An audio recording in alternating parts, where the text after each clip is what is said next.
男。いつでも社会に不適合、そこそこプライド高いのに何にもできないポニカスだ。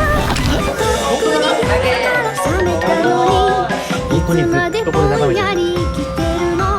大人になれない俺は未だ教育番組の中。生きるも辛い、死ぬのも怖い、もう死んだない。せめて笑ってくれ、下手に同情しないで。惨めな